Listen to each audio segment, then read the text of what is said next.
Hello, everyone, and welcome to the Tilting Ground Untitled Notre Dame USC Football Podcast. I'm Michael Muto. I'm here with Greg Vaughn. Hi, Greg. Hi, Michael.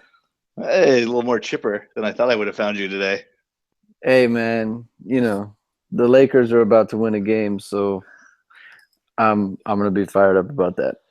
That's what you have to root for these days. That's right. That's right. They are over. They are about to be over 500, which is more than I can say for my football team. So Yikes! I'm excited. So last week was Halloween, and I feel like the Notre Dame football season is a good. It compares very well to a horror movie, in that we thought things might be okay after they beat Miami, and a little bit of safety around the program, and then the wheels just fell off. That axe murderer just came busting into the house again. Michael Myers got shot a bunch of times, and boom, he popped right back. He popped right back up with Notre Dame lost to Navy in embarrassing fashion. Isn't quite the right word. Just it wasn't embarrassing. It wasn't embarrassing. I don't know. I'm not a good enough vocabulary. I don't have a good enough vocabulary to think of the right word right now. They're not like Navy. It's not that they lost to Navy. Like Navy was ranked. It's like last week, and then they lost. But in the year before they were ranked. So I mean, it's not like Navy's like they're not what they used to be. So it's not like embarrassing to lose to them per se. But they did lose in like ridiculous fashion. That did happen. Yeah, I mean, what was it? 2 possessions in the second half? Yeah, I don't think I've ever heard of that. I'm sure it's happened, but I haven't either. I mean, they've struggled with Navy, but usually they have at least 4. So, yeah, that's just crazy to me. I don't know. I don't know what to say about this team anymore. Like like Brian Kelly. I said it last week. I just don't know how many more times the athletic director can see this happen before it's like you say, like, okay, like we just can't do this anymore. Like they're at 3-6. They're gonna beat Army next week because Army's really bad. So they'll be 4-6. I mean, are they? Army's not good. That's true. Well, actually, I don't know, because now you have to factor in the fact that like this team is, you just can't stay motivated. They're dead in the water. I mean, you got to win out to get a bowl game. I guess you can make a bowl at 5-7, but they're not going to make a. This is even a bowl team. Oh my god. That's wild. It just. But they're just so they do so many things that like a 3-6 team does. Like they finally get a stop on Navy, and then they got too many guys in the field. And you come to find out later that they shouldn't have called it a penalty. Like they shouldn't have reviewed it. That's splitting hairs, I think. It's not splitting hairs. Like, look, just call it like you're supposed to. Look, it's a big play, and it's a stupid rule anyway. Like the guy is running off the field. Like, it's not as though, he's. It's not as though he's about to be a part of the play. Like the rule is, if he takes one more step to get out of bounds, then you don't call it, and you don't even review it. And they did. Like, I'm not really excusing what Notre Dame did, because like, look, you guys have no. You're not. You shouldn't be in that position. Yeah, anyways. like you need to have your stuff together. Like, you're just leaving your defense out there. Like, why do you have too many players? Like, it's ridiculous. Right. Like, this is your program. Like, get it together. But the refs, and it wasn't just this. Like, they like on some key plays, they missed multiple blocks in the back. They missed multiple holds. I mean, these are just like, they're not controversial. It's like they just missed them. Navy's like the least penalized team in the nation, right? Yeah, like I think maybe you're seeing things that aren't there. I mean, maybe. Or it's unpatriotic to call those penalties. I don't know. I don't understand how a team runs the ball 57 times and there's just no penalties on any of them. Like, I just don't understand that. Like, that defies logic. Like you can't tell me there wasn't a penalty on any of those plays. Especially the goofy triple option. Yeah, like I mean the kid's getting blocked in the back right in front of the official. Like they scored a touchdown on a play, a guy gets blocked in the back. Like I just, but whatever. That's not why. I mean, Notre Dame lost because they didn't have a great. First of all, they lost because they have a bunch of freshmen playing the secondary, and that's just the way that the team is set up.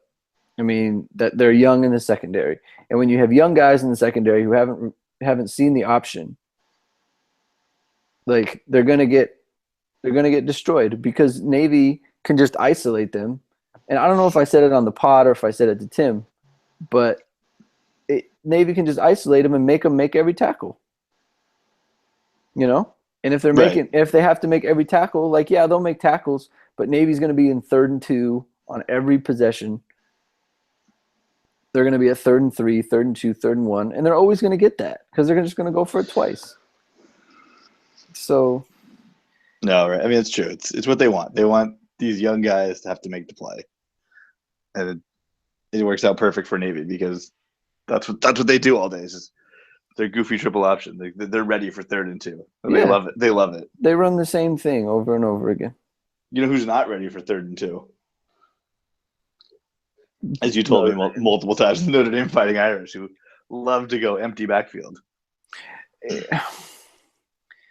The thing that I just don't understand is you run it for 6 or 7 on 1st down, and then you just go empty backs on the next 2 plays and try to pass the ball. Like, I don't – and your quarterback's a 60% passer, less than. Like, why would you do that? Why not just keep running? Like – it was on the first drive, too. Like, they ended up scoring, and my dad texted me, and he said it was, like, a great drive. And I said, I thought it was terrible. It's because it worked. Yeah, it's a great drive because it worked out. Like they had 3rd and 2 twice, and they threw the ball both times. And one time they didn't get it, and they had to go for it on 4th down, for which they threw the ball again. Like, and then they go for it on 4th down, and they get it, and then they throw the pass. And it's like, that's great. But what are you going to do on the next possession when the same situation comes up? And the same situation came up in the next possession, and they had to punt. It was the same thing. They ran for 7. They had 2 incomplete passes, and they punted. It's like you only had 6 possessions in the whole game, and you threw it away because you called the wrong plays. Multiple times. Like, how many times are you just going to call yourself out of a possession? And, and so it's like, and it gives the appearance that you're being aggressive when you're throwing the ball all the time, right? But then, so then you're going to kick field goals on 4th and 4. Well, let's get into that. So you were very upset. Notre Dame, what were they? They were down. They were down 28-24. Yeah, 28-24. And it's 4th and 4. And Coach Brian Kelly decides to kick a field goal. It's 4th and 4. It's never got the ball from the 13. So it's not like, it was 4th and 4 from far away. Like, I mean, it's like if you get it, there's a good chance you're scoring a touchdown to take the lead. Anyway, continue. No, I mean, that's it. They chose to kick the field goal when they probably even if they don't get the 1st down, they're probably going to throw. There's about 7.5 minutes left. And you would assume, I mean, I guess you can't assume because they only got 2 possessions in the whole second half, but they would stop Navy because Navy would have to go the whole length of the field, and they're a running team. So, they probably can't do that. It just shows no confidence in your offense. And what did Brian Kelly say? Oh, if it was 4th and 2, I had a play for that. Like, what's the difference, man?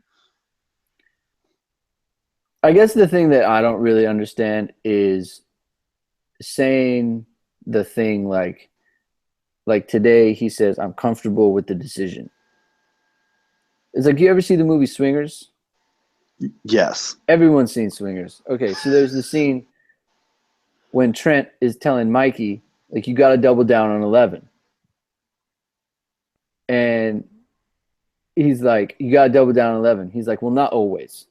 He's like, always. He's like, I'm just saying not in this particular case. Always, Mikey, always. He's like, how can you say I lost? How can you say always? And for me, it's like, that's how I feel. Like, how can you say you're comfortable when you didn't get the ball back? Like, how can you be comfortable with what you decided when it lost you the game? Like, it wasn't the right decision. You lost.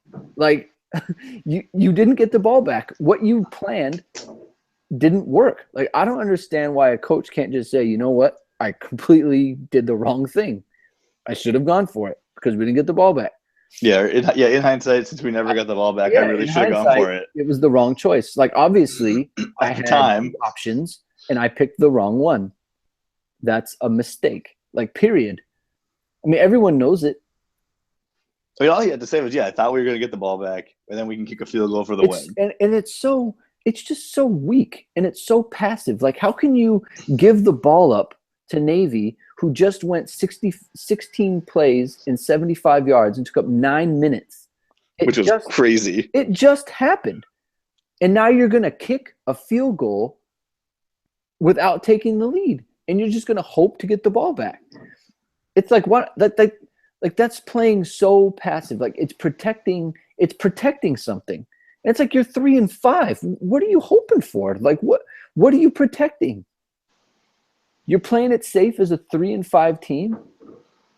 That's why they're 3-5. That's why you're 3-5, because it's so weak. It is so passive and weak and just prolonging a situation. Like, I don't want to have to make this play, so I'll try to make a play later on.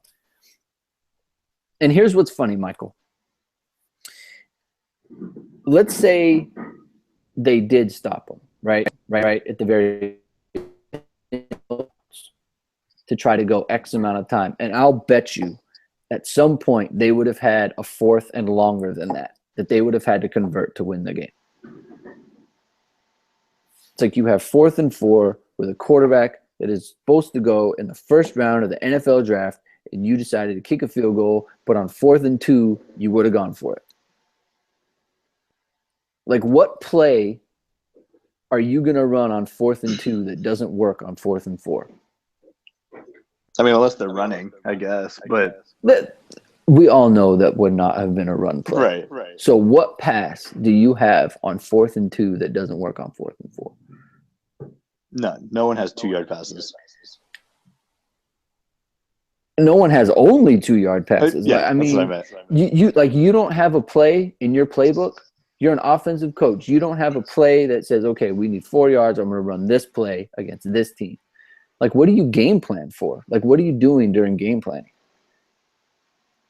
Like, what's going on there? We got the echo. Oh, we do? Yeah. So how do we fix it? You sign out? I sign out and get back. Okay.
Yep. All right. Back. Jesus. I don't know what the heck's wrong with this. It's just, likes to be difficult every now and then. You're talking about play calling. You talking about play calling? Yeah. All right, let me try to focus again. Just go whenever you're ready. Okay. All right. 3, 2, 1. Yeah, so I just don't I don't understand. On the one hand, you want to be aggressive with throwing the ball, and on the other hand, you want to be conservative in kicking weak field goals. And it's the lack of continuity, is the lack of any sort of like identity with the play calling and with this team. You want to hitch all your wagons to this guy who's completing passes at like a 59, 58% clip. And then you don't want to put the ball in his hands in key situations. I mean, that's what coaches who, I don't want to say are bad coaches, but who don't know what to do or who are confused or who are worried, that's what they do. They always make the wrong choice. They're always, they're always pushing for what they think they should be doing, not doing what they should be doing. They're always second guessing themselves. They're always have something on their shoulder where, they're not quite sure what to do, hesitant. Like they never seem comfortable with decisions like that. And that's how you know when your team's humming along and when your team's not. And we've seen this stuff, we saw this last year with like not going for 2 and going for 2 when you're not supposed to. I mean, he's not good in these situations, just generally. And now it's like you're kicking field goals and playing it safe. I'm just not, I don't know how you explain it. I really don't. Especially when, like you said, they're, what are they, 3-6, 3-5? I don't even remember anymore. Yeah, like at this point, you're playing for next year. Like this win isn't what it's about. It's about setting the tone for your program. It's like, hey, we're gonna go for it and we're gonna get it and we're gonna win. Because we're winners. Because we're trying to fix the ship. We're trying to. Yeah, like we are going to be the aggressors. We're not gonna do the thing that Navy wants. Like Navy wants you to kick a field goal there. That's what they want. Because then they get the ball and they get to dictate what happens. They don't want you to go for it. They want you to kick. You're doing them a favor by kicking. And he did it twice. Anytime you're doing the thing that the defense wants, you're doing the wrong thing. Right. Like that's something that he should think about. Like every time he doesn't run the ball on 2nd and 3 and 2nd and 2, every time he gets an empty backs and tries to run, a quick game pass, that's what they want. Because you can't throw a bad pass when you hand the ball off to a running back. The ball can't get tipped when you hand the ball off to a running back. The ball can't be dropped when you hand the ball off to a running back.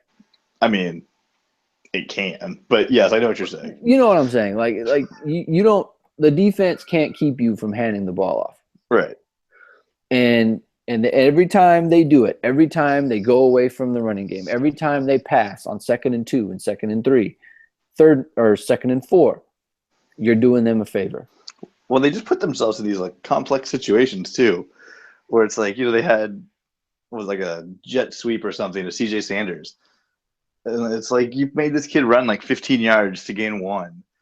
They run these weird like fakes and quarterback draw things, and it's like just play normal. Just try to get the simple stuff right as opposed to all this wacky stuff. Like just do the normal things right. The amazing thing too is, speaking of CJ Sanders, is they don't have a role for him. He's been completely phased out of the offense because he messed up the punt return last week, so he just lost the job outright. Like he's not the punt returner anymore, and he's the kick returner. Yeah, though he's probably the best returner on the team. You watch him against Texas, you watch him against Nevada, you watch him against Michigan State. You put the ball in his hands, and he makes things happen. You watch him last year. And now, basically, his role is to return kickoffs, and we'll put him in for a jet sweep. It's terrible. In the last 3 games, he has 1 reception. I don't understand that. Like that doesn't make any sense. How you just completely phase out one of your most exciting electric players with the ball in his hands. What about your guy Dexter Williams? He never gets the ball anymore either. None of them. It's not even. Josh Adams carried the ball 12 times for 73 yards. The kid's averaged 6 yards a carry. Like, if they're not giving the ball to running backs, how are they going to give the ball to Dexter Williams? You know, it's not like Josh Adams got 24 carries and Dexter Williams got 2. It's true. I mean, they're not running any of these guys. I just don't, you know. I mean, they found time to throw 27 passes, though. They threw 27 passes in 6 possessions. I mean, think about that. I mean, you've got a team last week that ran for like 400 yards against Navy this week, and you run the ball 25 times, and you've got a running back carrying it 12. Well, I don't know what to say about that. And you're not maximizing possessions. You have 6 possessions, you score on 5, and you end up with 27 points. You kick 2 field goals and 3 touchdowns. You lose the game. I just don't. Then they held Navy to only 28 points, which is it's pretty good for Navy. I mean, Navy scores a lot. Yeah. I mean, the defense, it's hard to say what was wrong with the defense because literally their hands are behind their back. Their hands are tied because you got these corners and safeties in the secondary who they're just not used to this. They're not used to it. Like, they're not going to get off blocks like the way a senior would, because they haven't seen it, and they're not physically strong enough to get people off their legs, and they're not experienced, when you got people cutting you all the time. Didn't 2 guys get hurt? Yeah, Tranquil and Love, they both have concussions, so they probably won't play. And I'll tell you another thing, Michael, that really bugged me. So they're sitting there. It's 3rd and 8 for the game with 1:19 left. And Notre Dame has no more timeouts left. So if they get a first down, the game's over. They're just going to take knees. So you're down by 1. So even if Navy scores a touchdown, that's better than just giving up a first down. You know what I mean? Because giving up a first down, the game is over. You give up a touchdown, you get the ball back, you can try to score and kick a 2-point conversion or make a 2-point conversion. You have a chance to win. If you give up 15-yard catch, you have no chance. So why are you playing off? Why aren't you sending pressure? You need to heat this kid up. I mean, if they run it, at least you're sending people up. At least you're sending people. And they're probably not going to break and get the 8 yards they need. And even if they do, even if they do break free, that's what you want. Let them score. You need to stop them. Even if you send too many people, right? If you send people and somehow they come up with a perfect play and someone's wide open, well, then he scores and the game's over. I mean, and then you get the ball back. Scoring is in your benefit in this situation. Why are you playing off when they can run an inside breaking route where you're trailing? It's you need to be in press. If they throw it over your head, then they throw it over your head. So what? Carry him into the end zone if he catches it. Why are you playing off and backpedaling in a situation where a touchdown doesn't hurt you? It's not what you want. It's not ideal, but it's better than giving up a catch right in front of you. You can't play behind him. You have to send everyone, blitz everybody. A, he's not used to it. B, it makes him make a quick decision. And C, it puts you at the advantage of dictating what they do instead of reacting to what they do. But they don't do that. They played off like it's a normal play. This is how we defend the option. Keep it in front of us. Yeah, we're going to keep it in front of us. We're going to defend the option. This is how we normally do it. And the funny thing is they had just come out of a timeout. They had time to talk about it and to come up with something. But of course they did not because they're 3-6. Stuff like that. Why aren't you thinking of that? Why aren't you thinking like, hey, so what if they throw the ball over our heads? Right. So best case, that's second. That's the second best thing that could happen. Yes. The worst thing that can happen is they gain 10. And we tackle them, and then the game's over. I just Ugh. can't. And then and look, generally speaking, I don't like post-game quotes, Mhm. because it's just right after the game and people are upset. Okay. But like today, again, he says the thing like, yeah, I'm totally comfortable with kicking a field goal on 4th and 4. I just, how can you be comfortable with that? Like you can't keep your job with that answer. Like you just can't. Not to me. No. You lose a possession because you got too many guys on the field on special teams. This is an every week thing. And we're going to talk about USC right now. And USC is markedly better in all phases. And I don't care who they're playing. Like Notre Dame's playing Duke. Notre Dame's playing, trashy Stanford and trashy Michigan State. It's not like those teams are all comparable to what USC has played in the last 3 or 4 games. And USC has wiped the floor with them. Well, I appreciate the compliment. However, when we get there, I just think those defenses that USC has been playing are just paper mache. We're talking about performance relative to the competition. USC is doing what you're supposed to do. Notre Dame is losing to these teams. That's true. That is 100% true. That these are teams Notre Dame should be beating with the talent they have. Yeah, like SC is markedly better. And it's funny because I was making fun of you all last season because of this stupid Clay Helton thing. Clay Helton is doing so much better than Brian Kelly is doing right now. It's a joke. That may be something you regret. After next week's over. Why would I regret that? USC's embarrassed by Washington. Let me tell you something, okay? If USC loses, it'll be by like a touchdown or less. Okay. Okay. If Notre Dame was to play Washington right now, they would get destroyed. They would get freaking annihilated, especially if they played at Washington. Okay? And look, not even right now, like even if they played them in the first game of the season when they didn't know they were bad. It still would have happened. Like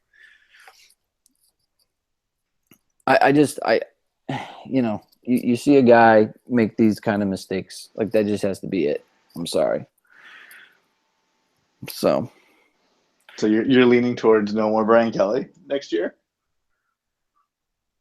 Yeah. You can't make mistakes like this. Like you just can't. You. Like it's a fatal flaw. It has nothing to do with whether or not I think he's the guy. It has nothing to do with whether or not I think he's a good coach.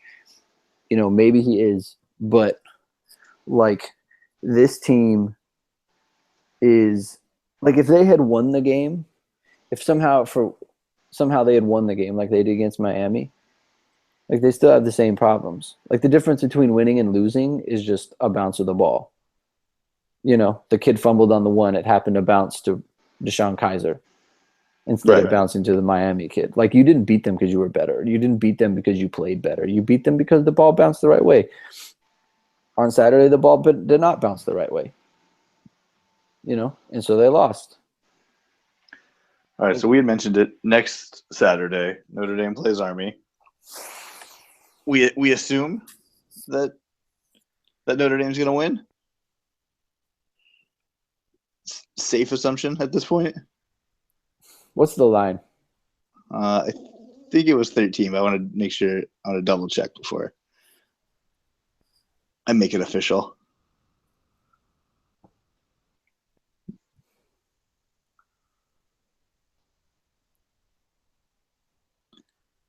Oops. Let's see. 13. 13, huh? Yep. The game is at Notre Dame, right? No, it's actually in Texas. Let's see, I knew that was going to happen. Yeah. And is it 3:30? So it's at 12:30 Pacific. Yeah, sure. And it's in Texas because it's another service academy. It's in Texas. It's the Shamrock Series thing. Oh, this is the Shamrock game. I have to tell you, I don't know who I'm going to pick in the over/under, but whatever projected attendance is, take the under on that. You don't think Army draws in Texas? Well, no. I mean, they always count on the Notre Dame crowd, and like, who's going to take time out of their day to go see this trash? And it's not America's finest military city like Jacksonville, as I learned during the broadcast. I just don't know what this team is good at, Mike. I don't either, man. They're not good at anything. Like, they really aren't. They're kind of hard to watch, honestly. They're good, like they're good at like slant routes, I guess. I don't know. I don't know. Like, I can't think of them. They're never fun. They're never fun to watch. It's always like grinding your teeth. Well, I'm like, you know how I know a team is bad is like after every play, whether or not it's good or like the result is good or bad. Like, I'm thinking, like, what is that guy doing? What is he doing? Like, after every play, this is going on. Like, they'll run for 13 yards, and I'll be looking at a receiver, and I'm like, why isn't he blocking better? Like, what is his problem? You know? And that's how you know they're bad. It's like when you play golf and like you hit this goofball shot, and for some reason it like hits this hill and it bounces off and it ends up on the green. It's like, yeah, you're not a good golfer. Ended up on the green, but it's like the shot was terrible. It's like that's why they're so inconsistent. It's like the result ends up good sometimes, but like you're not going to be able to sustain that over a long period of time. They can't. They haven't. I just don't know. What were they doing like in the spring and in the fall? They were having quarterback summer practice competitions and throwing drills and man, what were they doing? Who should run the team? What a colossal failure. Man, what were they doing? Sheesh. And I wrote an article that said they were going to be a playoff team. My goodness. I mean, this was the schedule to do it against. I will say it, though. I will say this, Michael. They were preseason ranked number 10. Okay? And a lot of people picked them. I was listening to the Ringer podcast, and one of the guys on the Ringer said they were going to a playoff. So it wasn't just me. I mean, look, that's good. They could have the same team with the same problems and still beat all the teams they've played, which would give – and they started at 10, so they would have jumped up to like 5. Like, it doesn't – they were right there. I mean, Michigan State's garbage now, where they lost like 6 in a row or something. Sheesh. And they could always beat, Syracuse. They should beat Duke. They should beat Navy. They should beat Miami. Like, they should beat Texas. Honestly, I wish they were still doing the I wish they had the Showtime series this year. Oh man, that would just be sad. Like, I want to know what's going on. Like, I want the answers. It's just a bunch of guys staring at each other. How do you explain what's going on with Deshaun Kaiser right now? I mean, this kid not ready for prime time. Against Texas, he looked unbelievable. He looked great, and now I don't know if it's his confidence. I don't know if he's trying to like stay healthy for the pros or what. He looks terrible. Bouncing passes, making poor reads on the read option. I will give him this credit, though. On the one drive, he put his head down and ran a guy over, and then on the next play, he threw a nice little touchdown pass. I will give him credit for that. He was trying hard. I mean, I'll give him credit. He was trying hard. He's a good player. He's not playing well right now. Right.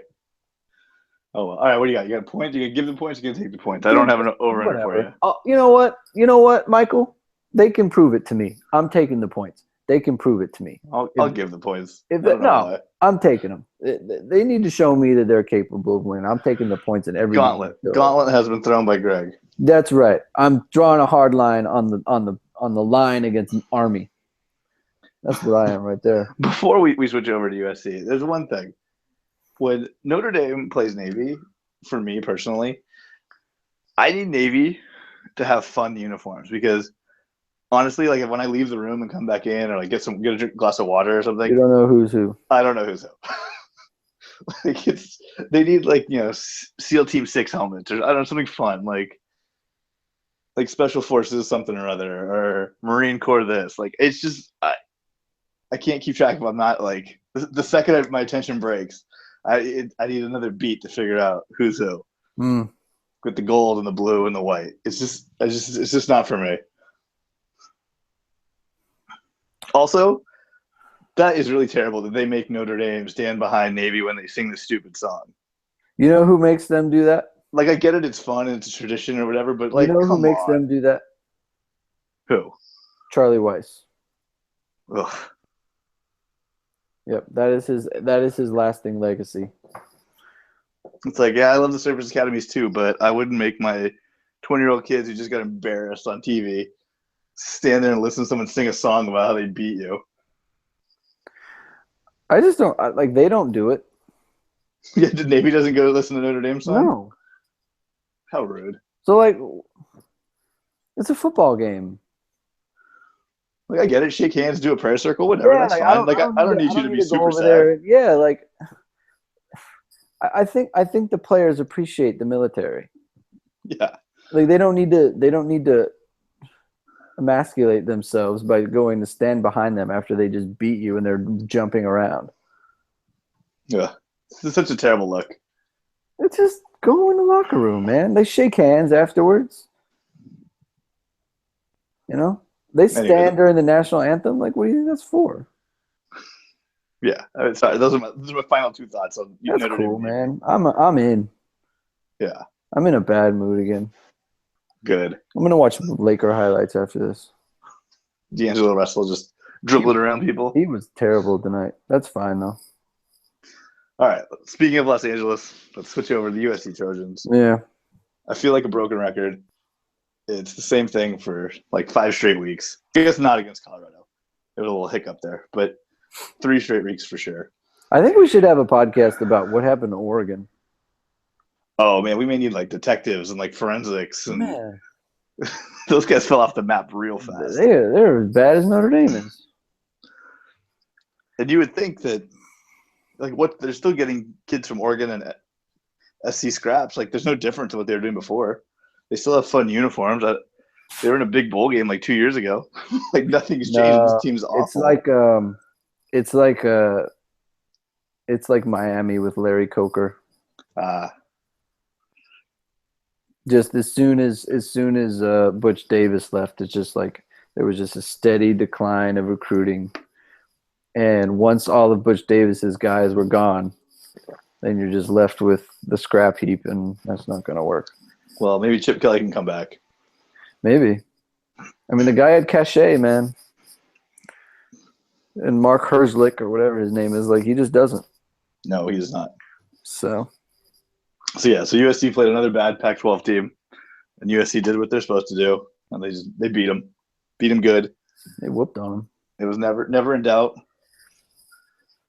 It's just the script from last week, the script from the week before. It's Sam Darnold running around, making plays, hitting wide open people. The running backs just beating up on some garbage defense. Ronald Jones is just back with a vengeance. He should play Cal in Oregon every week. That makes me think he was hurt, by the way. Maybe. I mean, all of a sudden he's coming back. He's just like right. He's running by people, running over people. Yeah, he's running over guys. He's running by people. He's scoring like 5 touchdowns a game. 4. Give or take. Well, 5 would be the record. Really? 5 would be the record. 4 ties the record. Oh. Most recently done by Lendell White. Fan of the program? Big fan of USC football. No. But yeah, with the touchdown run where he ran straight at the goal line, where Ronald Jones ran straight into the goal line, he got bounced out and kicked it out and scored. It was pretty incredible because you don't think of him as a power guy. Right. And that showed some power. Or when he ran right by the safety, just straight. That was another good Ronald Jones highlight. He can score always, Michael. I like it. Yep. I like it. Yep. Not a one-trick pony. No. Our friends at Rain of Troy, we mentioned last week that they have a pretty good live feed or live tweeting the games. They had a couple sets where Dominic Davis and Ronald Jones were in the backfield together, and they called it the R2D2 backfield, and that really made me laugh. Phenomenal. Ronald Jones the second, Dominic Davis name having two Ds. That's credit right there. I mean, it was just really funny. It made me laugh. And when your team's blowing people out, you got to go. You got to find things to keep it interesting. I got a nice little chuckle too. It was pretty good. One thing that did kind of stand out though, Juju Smith no-shows 2 games in a row. Very interesting. Because you feel like, one time it happens, like they blow out Cal, who cares? Like, keep him fresh for next week. It's okay. You don't need him, don't use him. But 2 weeks in a row, that's weird. I mean, you think there's a little decoy action going on? I can't imagine that Oregon's defense is good enough for that to be like a real thing. Right. Like, I mean, all these. Deontay Burnett's kind of not. That's Sam Darnold's guy. He's his boy. They must have just last year on the practice squad. They must have torched people. Yeah, I texted you that. Like, they had all this offense, and Juju Smith was 2 catches for 10. Yeah. Yeah, that's weird. Not cool. I mean, it's definitely a concern for opponents. You've got this first-round receiver just kind of hanging out who's not doing anything. You know what's funny about that? You know what I was thinking too? What? So in the preseason, we were talking about the Bama and USC game, and I was talking about how like Calvin Ridley was the greatest receiver, like so good, and he was like going to be an All-American. And then I was like Juju Smith, like he's kind of right behind him. And neither of these guys is having like a good year. Like they're both kind of under the radar. Like I don't follow Alabama football that closely. I assume Calvin Ridley's had some big games. Like how could he not? I mean, yeah, but like not superstar numbers. He didn't do anything against USC. He clearly didn't do anything against LSU on Saturday.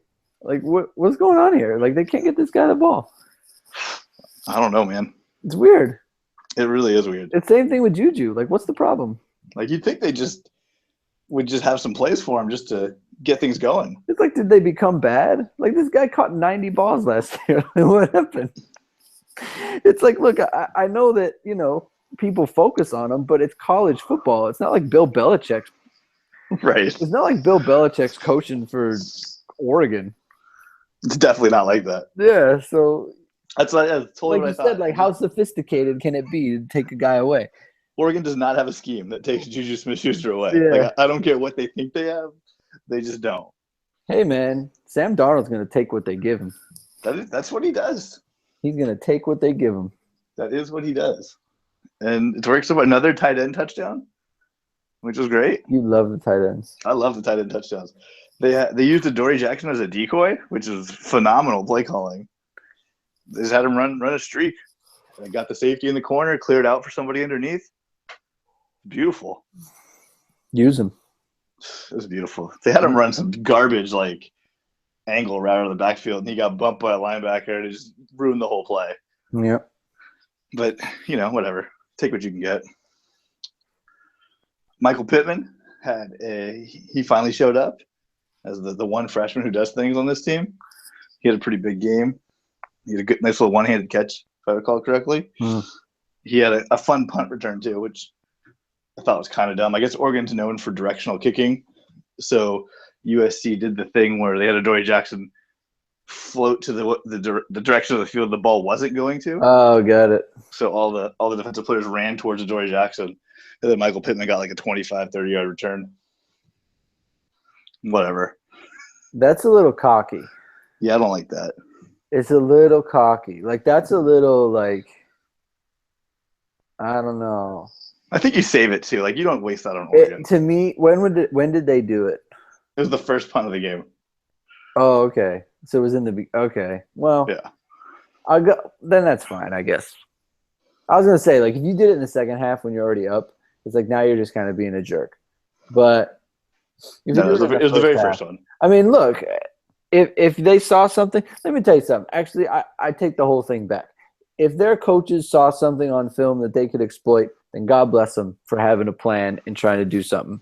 Because you know who wouldn't do that? Notre Dame special teams coach. Because they're benching people. So you know what?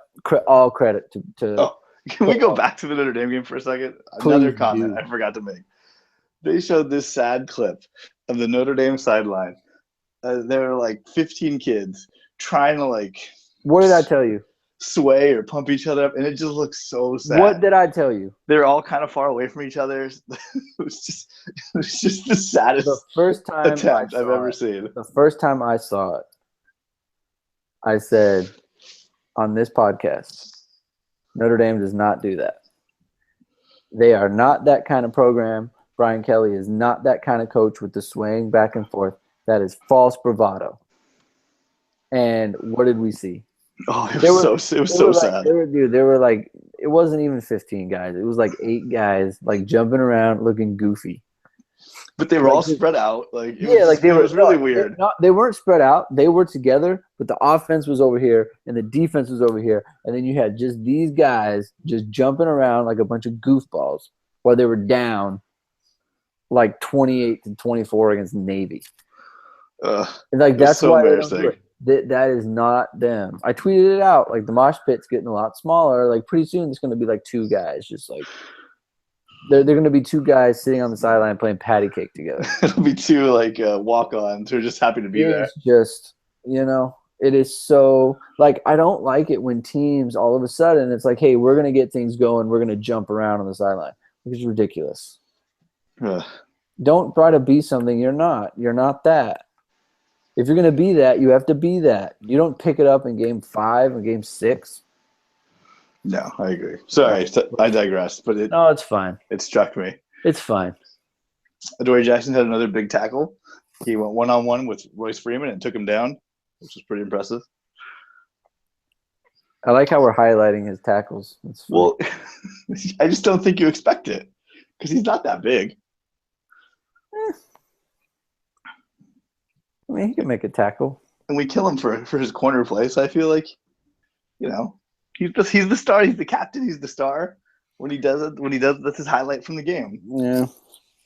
All right.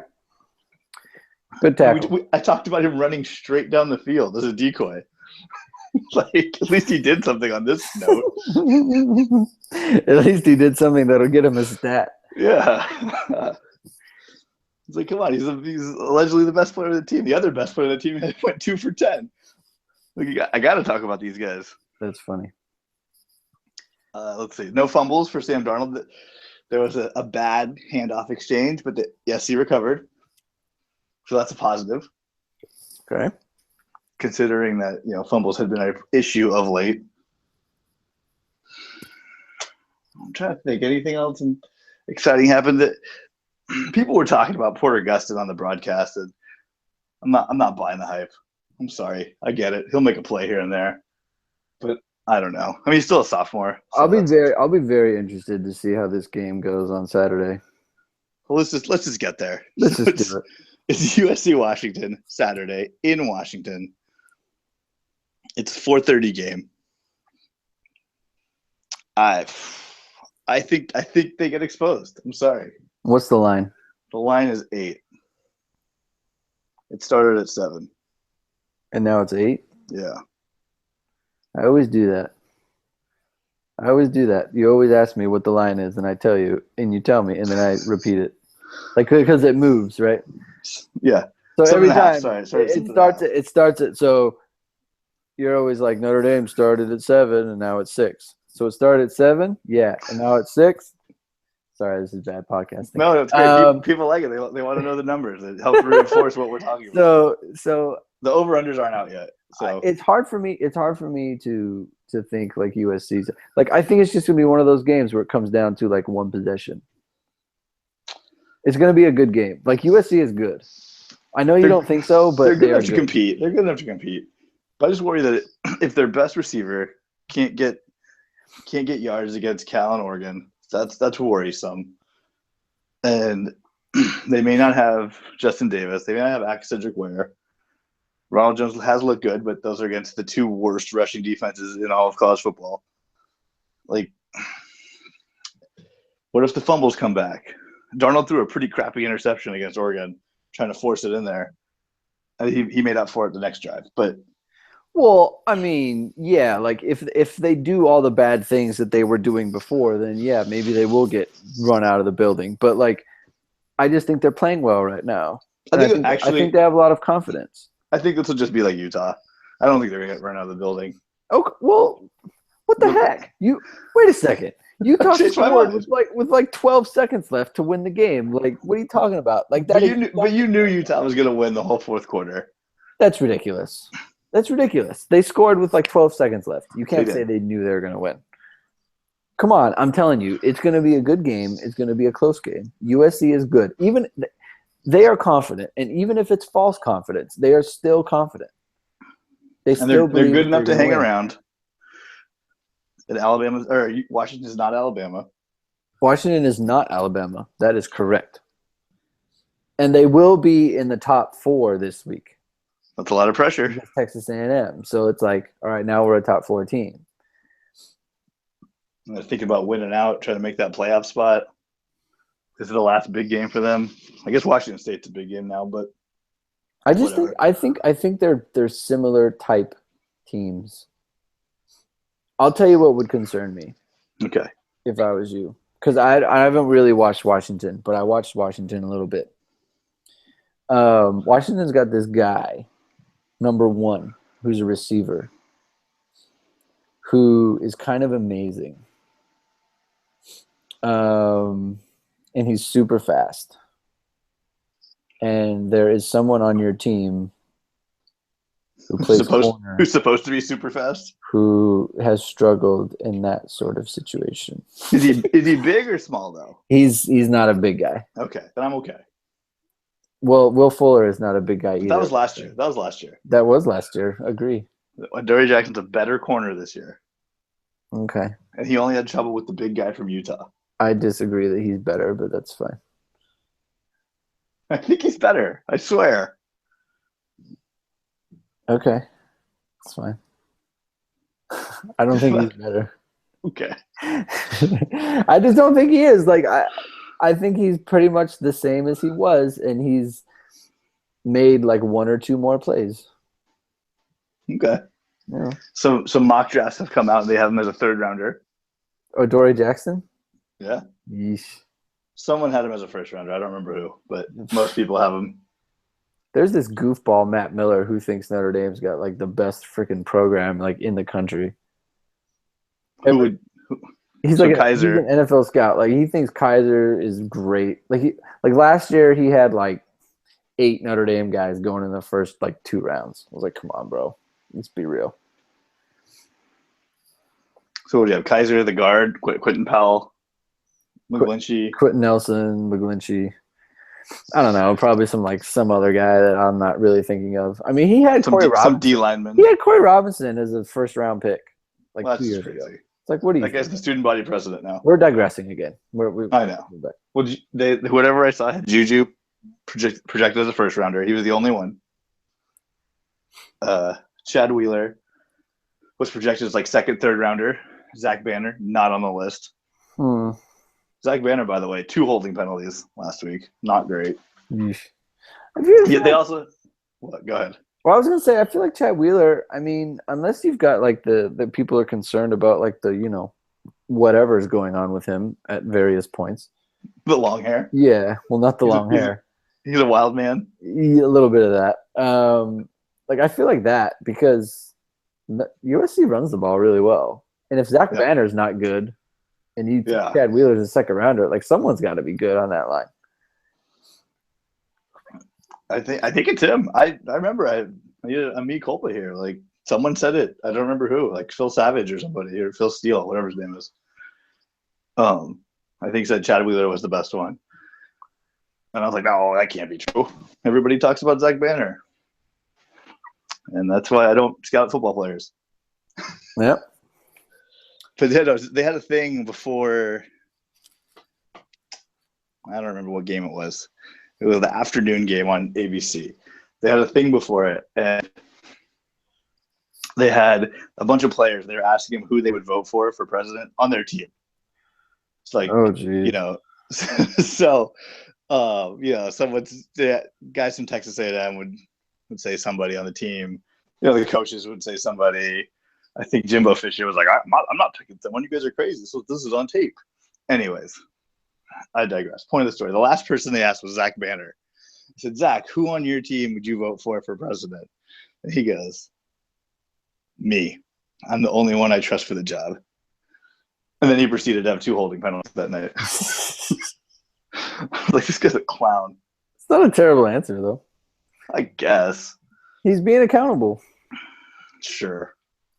Yeah, I mean, not on the holding plays, but still. Better than I was comfortable going for it on 4th and 2 and not 4th and 4. I'll tell you that. He was probably the worst player they talked to, and he's the only one who said himself. It's funny. Oh, well. What can you do? Well, Anyways, we picked the line. So, you think, how about this? Let's do win or lose. Who do you think wins, Washington or USC? I think Washington wins. Yeah, I do too. But I will take the points, though. More than a touchdown, I'm okay with that. I'll take the points. I'm taking the points, too. Because if they win, it'll probably be by field goal or a touchdown or some weird number. Yeah. But maybe it's a revenge game for Chris Peterson since he didn't get the USC job. Did he want it? I don't think they asked him. Oh. You don't want me, I don't want you. Exactly. All right. Exactly. Let's see. Anything else for USC? I don't know. I don't think so. The homecoming crowd was rather small last week. Disappointing. Oh, well. It was Oregon. It's not like high school, Like, is there like a queen and all that? I don't even know. I don't know. That's a great question. I think some. Does she ride in a car with her dad? And well, if you want to speak about homecoming queens, Greg. So I know there's a little too much St. Francis talk on this USC Notre Dame podcast. Most people don't even know what or where it is. However, the homecoming queen from my senior year, now dating Prince Harry. That's real. Seriously? That's on the cover of all the gossip rags. Wow. She's the girl from Suits. Huh. But since you brought up homecoming queens, I had to drop that in there. Very interesting. I know. Huh. USA.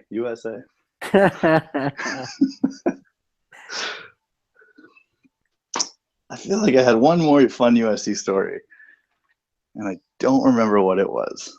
Because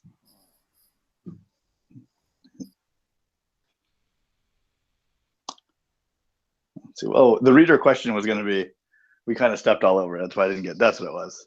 It was who's the better coach, Clay Helton or Brian Kelly? Oh, it's Clay Helton. Not even close. It's not even close. Not right now. I think it's a totality of the careers. Well, but the guy's been a coach for 10 minutes. Like, what are you gonna? That's his. He should be better then. I mean, who's a better coach? Like, I mean, like, I'm just saying, like, this season. I'll put it like this. How about we put it like this? Okay. If Brian Kelly were coaching USC. If the Texas job opened up, who would Texas hire? Brian Kelly or Clay Helton? Brian Kelly. They'd probably hire Brian Kelly. So there's that. I mean, he is a better coach in that, like, he's been doing it longer. He has more of a track record of success. Like, I'll put it like this. I don't think Clay Helton, I don't think could succeed at Notre Dame. So. Because he just doesn't. You have to be. He's not a good coach. No, because you have to be willing to accept the fact that, like, you can't be the coach you are at USC at Notre Dame that you are at USC. Like, there's just different. Like, he's great with all these great players, but it's like he can't. Notre Dame's in Indiana, man. I think Clay Helton might think USC's in Indiana. To be fair. Notre Dame's in Indiana, man. You just can't. You're not going to be pulling, You're not You know going to be pulling all these receivers and whatnot, no, Batiku and all that stuff. Speaking of Clay Helton, I think I need to do an in-depth report for next episode on who's calling the plays since Sam Darnold's the quarterback. It's not T. I'm sure it's T, but remember there was that little like confusion over Clay Helton calling the Darnold plays when Max Brown was still the quarterback. Mm. Oh, that was my new USC note. Max Brown, they signed his letters to let him transfer wherever he wants, and he can talk to any school he wants. So that was nice of USC. I thought he was a fifth-year senior. No, he is a senior. So I think he'd be a graduate transfer. I think maybe. Oh. So he still has the eligibility. He graduated in like 3 years. But then he played. I don't know. Like I saw that too, and I was like, well, when's he in a transfer? Like he's playing. Well, I guess he did play last year too, a little. So last year, it's only 2 years of eligibility, I guess. Well, when I go into my play calling detective hat, I'll ask about Max Brown too. Okay. But yes, they said he can transfer anywhere, and he could be UCLA's next quarterback. Who knows? Okay. You never know. You never know. So on that note, let's get out of here. Follow us on iTunes. Follow us on iTunes. Leave a review. Follow us on Facebook. We always post the new podcast up there. Follow us on Twitter. Greg, what's your Twitter? At Greg2126. I feel like your Twitter's gonna be hot over the next. If you want to hear someone complain about Notre Dame football, you come see me. I feel like you're gonna be distracted on Tuesday. On Tuesday? No, yeah. There's nothing for me to say. Like that you haven't already said. Yeah, like if Trump wins, I'll never go on Twitter again. And if Hillary wins, then just go about your business. Yeah, I'm just gonna move on with my life. Like I'll enjoy reading like everything about it, and I'll definitely be following his implosion, just as a human being. But other than that, yeah, like I don't need to rub it in anyone's face. Like you're a class act. Well, I mean, what for? Like, what does that get me? Like, you've already disowned all your Trump friends, anyways. Who do you have to say sorry to? Exactly. You set yourself up perfectly. Trump friends and family members. Jeez. Anyways, I'm Michael Muto on Twitter. Follow me. Tilting Grown on Twitter. I retweet all Greg's stuff, just like his articles on uhnd.com every week. And I guess that's it. Fight on. Go Irish.